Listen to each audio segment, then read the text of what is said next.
Hello everyone, as you all know, this is Niharika Tiwari. So guys, we're back with another video related to series of business law or business regulatory framework, and in this part we are going to cover next topic. तो इससे पहले वाले parts अगर आपने नहीं देखे हैं, almost 40 parts हो चुके हैं, तो आप चैनल की प्लेलिस्ट में जाके उसे जरूर चेकआउट करेंगे। इंस्टाग्राम टेलीग्राम में ज्वाइन कर सकते हैं। टेलीग्राम ग्रुप है कॉमर्स ग्रुप SWNT, वहां पे आपको ये नोट्स मिल जाएंगे। वेबसाइट का लिंक है आपका डिस्क्रिप्शन में, आप उसको भी जरूर विजिट करें, राइट गाइज। और वहां पे जो भी आपको अपना फीडबैक देना है वो आप दे सकते हैं, सब्सक्राइब कर सकते हैं आप वेबसाइट को भी, तो उसका लिंक भी डिस्क्रिप्शन में है, तो उसको चेकआउट करेंगे। तो इस वीडियो को हम स्टार्ट कर रहे हैं। So without any further delay let's start this video. So now guys, in this video we are going to discuss this topic, that is performance of contract of sale। ठीक है, performance of contract of sale के बारे में discuss करेंगे। ये topic भी आपका as per NEP है। तो पहला है कि performance of contract of sale, मतलब कॉन्ट्रैक्ट ऑफ सेल आपको पता है ना। कॉन्ट्रैक्ट ऑफ सेल में हमने क्या पढ़ा था? कॉन्ट्रैक्ट ऑफ सेल के ऐसा कॉन्ट्रैक्ट होता है जहां पे सेलर और बायर क्या करते हैं, आपस के साथ एग्रीमेंट करते हैं, कॉन्ट्रैक्ट करते हैं कि जो बायर है, ठीक है, और जो सेलर है, मतलब जो सेलर है वो बायर को गुड्स की ओनरशिप ट्रांसफर करेगा, और जब ओनरशिप ट्रांसफर करेगा तो बायर जो भी उसका प्राइस है वो क्या करेगा, पे करेगा। ठीक है, तो यहाँ पे जब वो परफॉर्म होता है, बेसिकली जब आप ये चीज कर रहे होते हो, वही होता है कॉन्ट्रैक्ट ऑफ सेल का परफॉर्मेंस। तो sale of good act 1930 state that under section 31 that it is the duty of seller to deliver the goods. ये सेलर की ड्यूटी है कि वो क्या करे, गुड्स को डिलीवर करे, और बायर की क्या ड्यूटी है कि वो गुड्स को एक्सेप्ट करे और पे करे उसके लिए जो चीज उसको डिलीवर करी है। ठीक है, in accordance with the terms of the contract of sale. किसके according?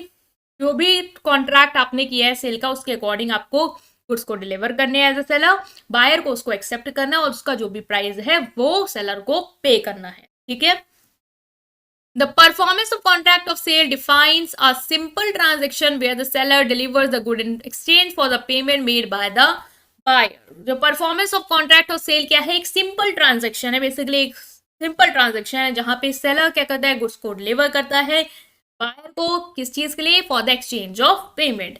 Section 31 to 40 of Sale of Goods Act 1930 state that the rules and regulations that govern the sale of goods and their delivery। Section 31 से 40 तक क्या है? Rules and regulations हैं जो goods की delivery को या उसके बेचने को क्या करते हैं, गवर्न करते हैं। Let's define delivery, buyer, seller and their duty. अब हम यहाँ क्या डिस्कस करेंगे कि डिलीवरी क्या है, बायर क्या है, सेलर क्या है, ड्यूटीज क्या है।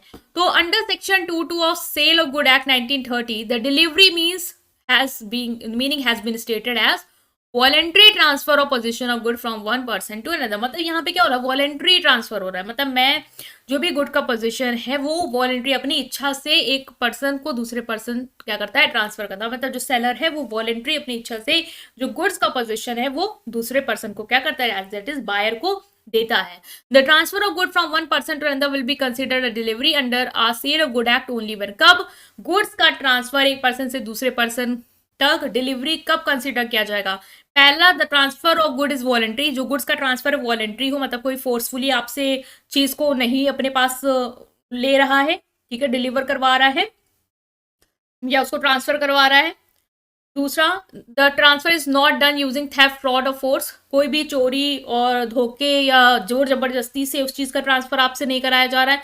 मान लो आप मुझे अगर अपनी बाइसिकल बेच रहे हो, तो बाइसिकल आप जो मुझे बेच रहे हो वो अपनी इच्छा से बेच रहे हो, ठीक है, मैंने आपसे कोई, या मैं चुरा के नहीं लाई हूँ कि मेरे पास वो इस तरीके से आई हो, या फिर मैंने कोई फ्रॉड नहीं किया है आपसे कि आपने उस वजह से मुझे दिया हो, आपने अपनी इच्छा से उसकी ओनरशिप या उसका जो भी पोजीशन है वो मुझ तक ट्रांसफर किया, जिसे हम कहेंगे डिलीवरी। ठीक है, mayor position of good does not constitute a valid delivery of good. सिर्फ गुड्स का position he valid delivery of goods constitute नहीं करती। मान लो आपने गुड्स जो है वो मुझे दे दिया, मेरे पास वो गुड्स क्या है, आ गए हैं, मैं उसको पोजेस कर रही हूँ, उसका पोजीशन मेरे पास है, मैं उसको होल्ड कर रही हूँ, इसका मतलब नहीं है कि डिलीवरी ही हो जाएगी। मतलब कि डिलीवर होने के लिए क्या क्या चीज़ें चाहिए? पहला तो वॉलंटरी हो, ठीक है, इच्छा से दिया हो, ऐसा ना हो कि जोर जबरदस्ती से किसी से छीना गया हो। नेक्स्ट है कि फ्रॉड की वजह से ना आया हो, ठीक है, और जेन्यून ट्रांसफर होना चाहिए ओनरशिप का या कंट्रोल का सेलर टू बायर, तभी वो क्या होगी, वैलिड डिलीवरी कहलाएगी। ठीक है, तो ये पढ़ा हमने कि डिलीवरी क्या है यहाँ पे। नेक्स्ट है ड्यूटी क्या है बायर और सेलर की। The seller must deliver the good as per the contract of sale. जो सेलर की ड्यूटी है वो क्या है कि जो भी कॉन्ट्रैक्ट किया है सेल का उसके अनुसार ही क्या करे, गुड्स को डिलीवर करे।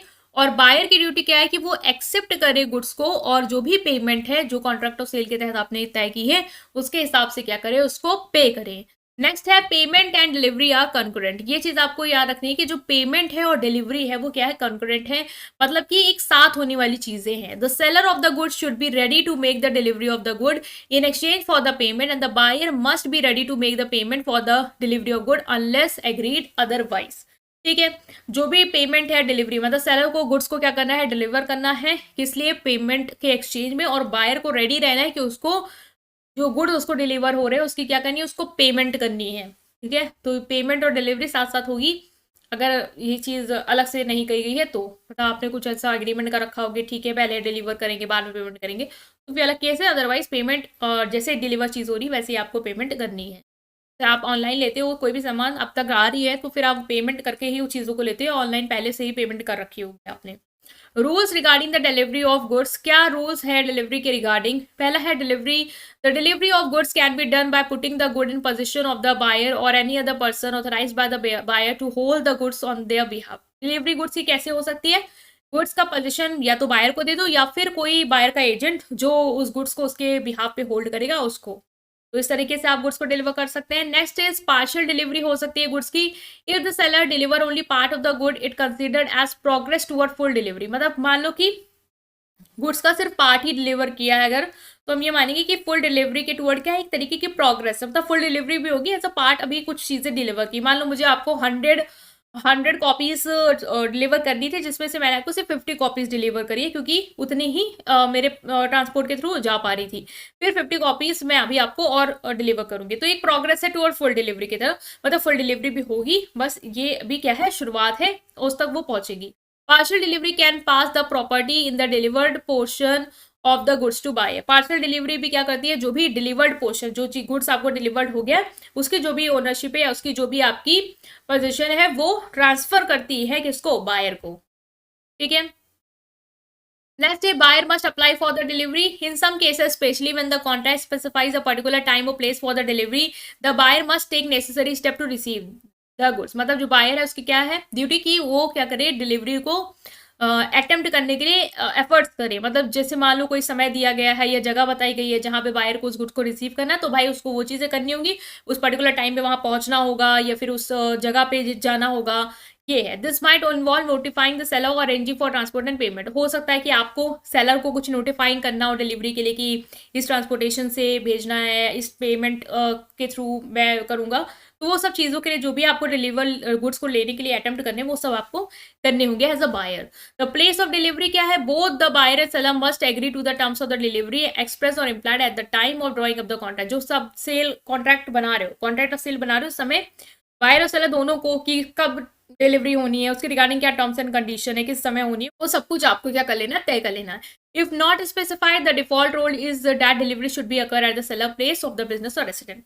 अगर नहीं आपने कोई डिसाइड किया है तो डिलीवरी बेसिकली कहाँ पे होगी गुड्स की, तो सेलर का प्लेस है, उसका जो बिजनेस है उसके घर पे ही वो चीज़ डिलीवर कर दी जाएगी। तो ये है।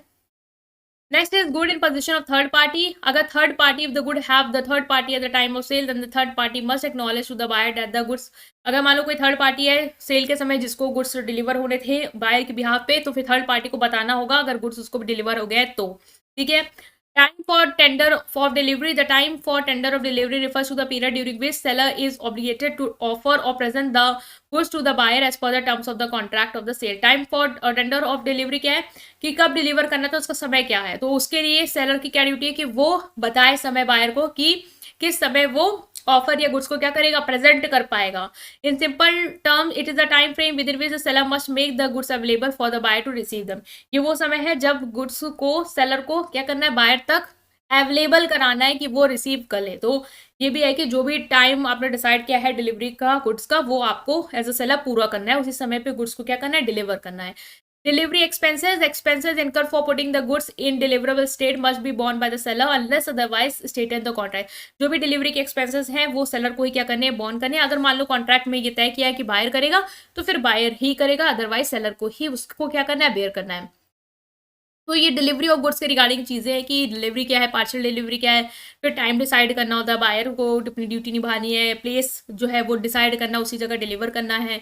थर्ड पार्टी को अगर ये काम दिया गया है बायर के बिहाफ पे रिसीव करे तो उसको बताना है बायर को कि उसने रिसीव करा है, टाइम पे डिलीवर करना है एज अ सेलर को, डिलीवरी एक्सपेंस जो है वो सेलर बॉर्न करेगा अगर नहीं कुछ उसके रिगार्डिंग तय किया गया है तो आई होप गाइस आप समझ पाए। स्टिल कोई भी डाउट है उसे कमेंट सेक्शन में पूछेंगे, वीडियो को लाइक करेंगे, चैनल को सब्सक्राइब करेंगे, उस पूरी प्लेलिस्ट को अपने फ्रेंड के साथ जरूर शेयर करेंगे। Thank you.